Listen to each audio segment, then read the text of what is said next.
ಪವಿತ್ರವಾದ ಪಾರ್ವತಿ ದೇವಿ. ಅಂದಿನ ರಾಕ್ಷಸರ ಸಂಹಾರಕ್ಕಾಗಿ ಮುಖ್ಯನಾದ ಮಗನಿಗೆ ಜನ್ಮ ನೀಡಿದಂತೆ ಏನಿನ ಈ ಕಲಿಯುಗದ ರಾಕ್ಷಸರ ಸಂಹಾರಕ್ಕಾಗಿ ನನ್ನ ಮನದಲ್ಲಿ ಒಂದು ಪರದ ಮಗಳು ಬಂದಿದ್ದು ಅಂತ ನಾನು ನಿಮಗೆ ಬೇಡಿಕೊಳ್ಳುತ್ತಾಳೆ. ನಿನಗೆ ನನ್ನ ಕೋಟಿ ಕೋಟಿ ನಮನಗಳು ತಾಯಿ, ಕೋಟಿ ಕೋಟಿ ನಮನಗಳು.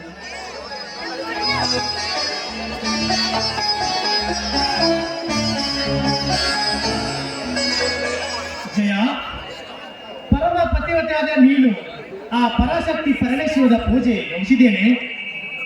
ಹಾಗಿಟ್ಟು ಬನ್ನಿ ಸ್ವಾಮಿ, ನೀವು ಕೂಡ ಆ ದೇವರಿಗೆ ನಮಸ್ಕರಿಸಿ ಪ್ರಸಾದ ತೆಗೆದುಕೊಳ್ಳಿ. ಎದ್ದೇಳು ಜಯಶ್ರೀ, ಸದಾ ಜಯದ ಹಾದಿಯನ್ನು ಬಯಸುತ್ತಿರುವ ನಿನ್ನ ಕನಸು ನನಸಾಗಲಿ. ನನ್ನ ತಮ್ಮಂದಿರ ಬಾಲ ಬಂಗಾರವಾಗಿ ಹಸಲಿಂದ ಈ ಮನೆ ಕೀರ್ತಿಗಳಿಗೆ ಭಕ್ತಿಯಿಂದ ಮನೆ ಕೀರ್ತಿ ಬೆಳಗಲಿ. ಎಂತ ಶಕ್ತಿಯುಕ್ತ ಆಶೀರ್ವಾದ ಮಾಡಿದ್ದೀವಿ.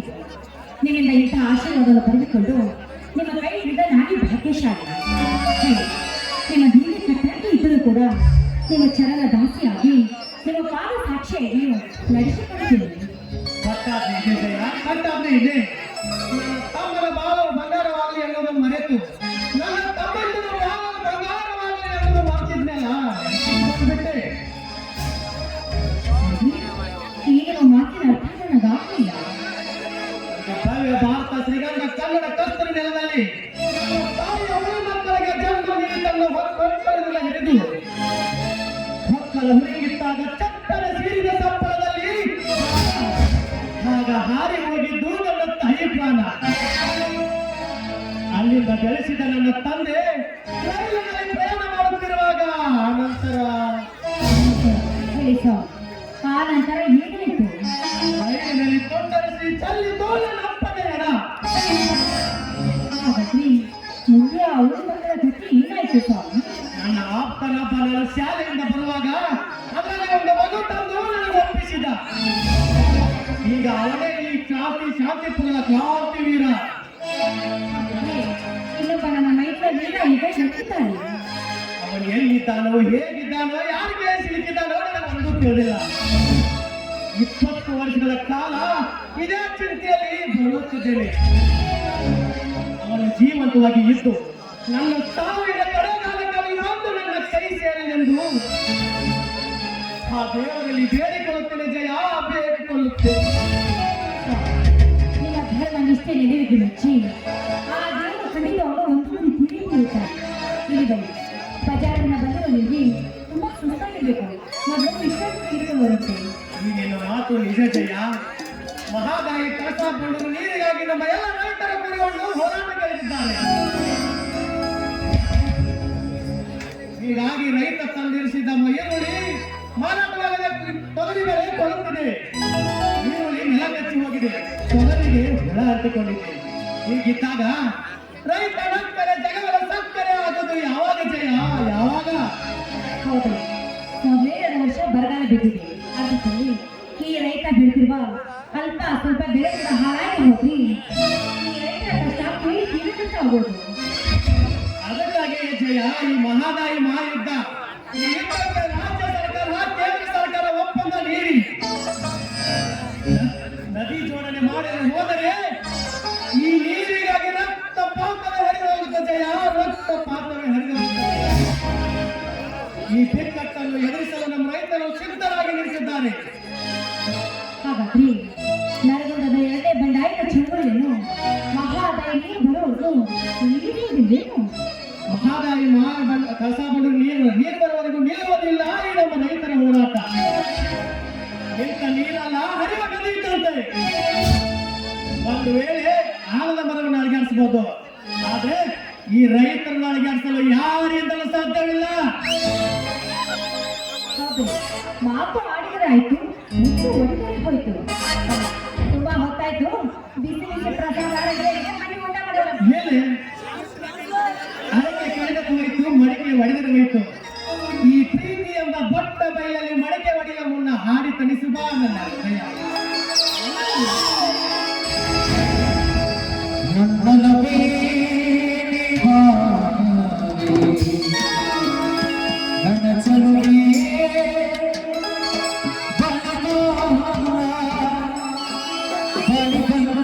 ಸಿಹಿ ಮತ್ತು ಮುತ್ತು ನೀಡು ಸಿಹಿ ಮುತ್ತಿನ ಕಾಲಿಗೆ ನೀವಾನ ಸನಿಹಕ್ಕೆ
ಈಗಲಾದ್ರೂ ಬರ್ತೀರಾ ಪ್ರಸಾದಕ್ಕೆ?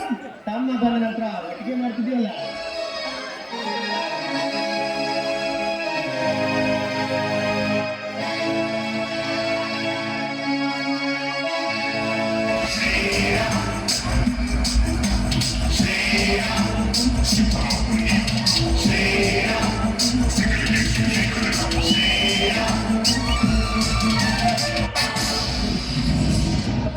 ನನ್ನ ಹತ್ತಿಗೆ ಓ ಸೋದರ ಈಗ ಬಂದಿನಪ್ಪ ಜಾತ್ರೆ ಮುಗಿಸಿಕೊಂಡು. ಹೌದು, ನಾನು ಈಗ ತಂದಿದ್ದೆ ಸೋದರ. ಇವೇನಪ್ಪ ಕೈಯಲ್ಲಿ ಬೆಳ್ಳಿ ಕಪ್ಪು ಬಂಗಾರ ಕಡೆ ಇವೆಲ್ಲ ಚಕ್ಕಡಿ ಸ್ಪರ್ಧೆಯಲ್ಲಿ ಪ್ರಥಮ ಸ್ಥಾನ ಪಡೆದ ಬಹುಮಾನವನ್ನ ಅಂದ್ರೆ ಎಲ್ಲರನ್ನು ಸೋಲಿಸಿ ನಿನಗೆ ಚಕ್ಕಡಿನ ಮುಂದೆ ಬಂದಿದ್ದೇನಪ್ಪ?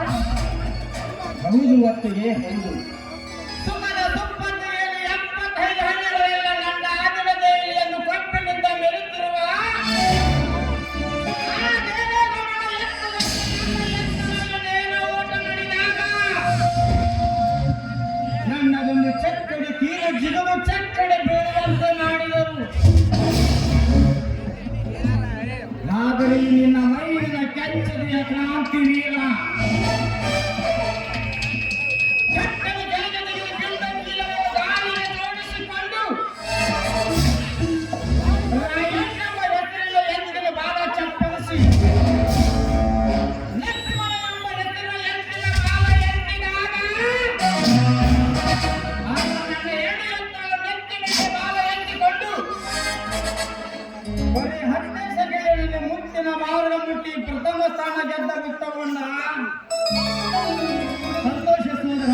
ನೀನು ನನಗೆ ತಮ್ಮನಾಗಿ ಜನಿಸಿ ಬಂದಿದ್ದಕ್ಕೂ ನಾವು ಯಾವ ಜನ್ಮದ ಪುಣ್ಯವೂ ನಾ ಕಾಣಿಲ್ಲ ಸೋದರ. ಏನಪ್ಪ ಬಂಗಾರ ಆಯ್ತಾ ಇಷ್ಟೊಂದು ದಾಡ್ತಿದೆ ಅಣ್ಣ ಇದೊಂದು ವಿಚಿತ್ರ ಸಂಗತಿಯನ್ನ ಅಂತ ನಡೆದ ಚಕ್ಕಡಿ ಸ್ಪರ್ಧೆಯಲ್ಲಿ ಆ ದೇವಿ ನಮ್ಮ ತನ್ನ ಸೇನನ್ನು ಗುರಿ ಮಾಡಿಕೊಂಡು ಅಂಗಗಳ ಸಾಯಂಕಾಲ ಕುಸ್ತಿ ಸ್ಪರ್ಧೆಯಲ್ಲಿ ತನ್ನ ಬಲಗೈ ಬಂಟನಾದ ವೀರಮಲ್ಲನಿಂದ ಕುಸ್ತಿ ಗಣಕ್ಕೆ ಬರಬೇಕು ನನ್ನ ಹೆಸರುಗೊಂಡೆ ಕುಸ್ತಿಗೆ ಸಟ್ಟು ಬಾರಿಸಿದ ಅಣ್ಣ. ಹೌದೇ ಆಗ ನೀನೇನು ಮಾಡಿದೆಪ್ಪ? ನನ್ನ ವೀರ ಬಜರಂಗಿ ಮಾರುತೇಶ್ವರ ಸ್ಮರಿಸಿಕೊಂಡು ಅಣ್ಣ ಹತ್ತಿರನಾದ ನಿಮಿಟ್ಟ ಕೈಕುತ್ತವನ್ನು ನೆನಪಿಸಿಕೊಂಡು ಆ ಶೈಲಿಯ ಪ್ರತಿಷೇಧವನ್ನು ಸಟ್ಟು ಆ ಮಲ್ಲ ಬಗ್ಗೆ ನನ್ನ ಕೈಯ ಹಿಡಿಸಿನಲ್ಲಿ ಅವನ ಸೋಲನೆ ಅಡಗಿಸಿ ಎದೆ ಮೇಲೆ ಕಾಲಿಟ್ಟು ಕಾಯ್ತಕೊಂಡು ನಾಯಿನ ಸೋದರ ಒಬ್ಬರೇ ಕಾಂತಿವೀರ ಒಬ್ಬರೇ ಈ ಶಾಂತಿ ಎಂಬ ಸುರನಗರದಲ್ಲಿ ರೈತ ನಕ್ಕರ ಜಗಳ ಸಕ್ಕರೆ ಎಂಬುದನ್ನು ಮರೆತು ನಾವೇ ಪುಟ್ಟನನ್ನು ಚಂಡು ತಿರುಗಿ ಬರುತ್ತಿರುವ ಪುಂಡಗಳ ತಕ್ಕ ಪಾಠ ಕಲಿಸಿಬಿಟ್ಟೆ. ಆದ್ರೆ ನ್ಯಾಯ ನೀತಿ ಧರ್ಮಗಳನ್ನು ಉಸಿರೆಂದು ಈ ಶಾಂತಿಪುರಕ್ಕೆ ಯಾವ ಭಂಗುತ್ತರೆಂದು ತಲೆ ಎತ್ತಿ ಬರುತ್ತನೆಂದು ನನಗೊಂದು ಮಾತು ಕೊಡಪ್ಪ. ಅಣ್ಣ ಒಂದೇಕೆ ನಾ ಸಾವಿರ ಮಾತನಾಡಲು ನಡೆಸಿಕೊಡುತ್ತೇನೆ. ಸಾಕ್ಷಿಯಾಗಿ ಪಂಚ ಮಹಾಭೂತಗಳ ಸಾಕ್ಷಿಯಾಗಿ ಆದ್ರೆ ರಾಮಚಂದ್ರನ ಮಾತು ಎಂಬಂತೆ ನಿನ್ನ ತಮ್ಮನ ಮಾತು ಒಂದೇ. ನಮ್ಮ ಕನ್ನಡ ನೆಲದಲ್ಲಿ ಯಾರಾದರೂ ವಿಸದ ಬೀದ ಬಿದ್ದವರ ಪರಿಕರ ಸ್ವತ್ತಾಗಿಸಲು ಮುನ್ನಡೆದರೆ ನಾವು ಪರಶುರಾಮನಾಗಿ ಗಂಡುಗಳಲ್ಲಿ ಹಿಡಿದವರ ಕಾಲನ್ನು ಕತ್ತರಿಸಲು ಸತ್ತ ನ್ಯಾಯದ ಕೆಲೆ ಮೇಲೆ ಕಾಲಿಟ್ಟು ಮುಗ್ಧರ ಮಾತಲ್ಲಿ ಕೈ ಹಾಕಲು ಬಂದರೆ ಹಾಕಿದ ಕೈಯನ್ನು ಕತ್ತರಿಸಲು ಬಡವರ ಆಸ್ತಿ ನೀರು ಸುಮಂಗಲ ಅಂಗ ಸುಖ ಬಯಸಿ ಈ ಶಾಂತಿ ಪೂರ್ವವನ್ನು ಶಾಂತಿ ಮಾಡಲು ಹೊರಟರೆ ಬಂಡರ ಮುಂಡವನ್ನು ಅವರ ರಕ್ತ ಕುಡಿತೀನಿ. ಧರ್ಮ ನ್ಯಾಯಕ್ಕೆ ತಿಳಿವಾಗಿ ನಾನು ನನ್ನ ಹೆಸರನ್ನು ತರದಿದ್ದರೆ ಈ ಕ್ರಾಂತಿವೀರನೇ ಅಲ್ಲ ಇದು ನಿನ್ನ ಪಾದಗಳಿಗೆ ಸತ್ಯಾನ. ಎದ್ದೇಳು ಸೋದರ, ನೀನು ನನ್ನ ತಮ್ಮನಾಗಿ ಜನಿಸಿ ಬಂದಿದ್ದಕ್ಕೂ ನಾವು ಪುಣ್ಯನ ಕಾಣೆನು. ಬಾ, ನೀನು ಕೆತ್ತ ಬಂದ ಈ ಸಂದರ್ಭದಲ್ಲಿ ನಮ್ಮೆಂದಿಗೆ ಎದೆ ಒಪ್ಪಿಸಿ ನೋಡುವ. ಆನಂದ